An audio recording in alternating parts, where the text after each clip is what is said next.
বুয়েট শিক্ষার্থীদের পক্ষে সার্জিস আলমের পোস্ট, ক্ষোভ প্রকাশ। বুয়েট শিক্ষার্থীদের প্রতিটি যৌক্তিক দাবির সাথে একমত পোষণ করেছেন জাতীয় নাগরিক পার্টি এনসিপির উত্তরাঞ্চলীয় মুখ্য সমন্বয়ক সার্জিস আলম। একই সঙ্গে শিক্ষার্থীদের উপর পুলিশের হামলার ক্ষোভ প্রকাশ করেছেন তিনি।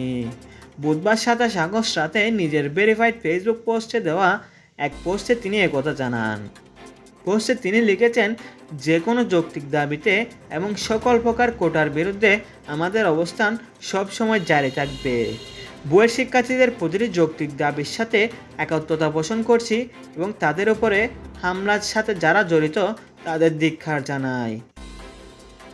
তিনি আরও বলেন, পুলিশকে দিয়ে যৌক্তিক দাবিতে আন্দোলনরত বুয়েটের শিক্ষার্থীদেরকে রক্তাক্ত করার সাহস এই প্রশাসন কোথায় পায়, সেই জবাব তাদেরকে দিতে হবে। সুপ্রিয় দর্শক মণ্ডলী, এই ছিল আজকের মতো। প্রতিদিনের নিত্য নতুন খবর পেতে আমাদের চ্যানেলটি সাবস্ক্রাইব করে রাখুন, ভিডিওটিতে লাইক দিন এবং কমেন্ট করুন। সবাই ভালো থাকবেন। আল্লাহ হাফেজ।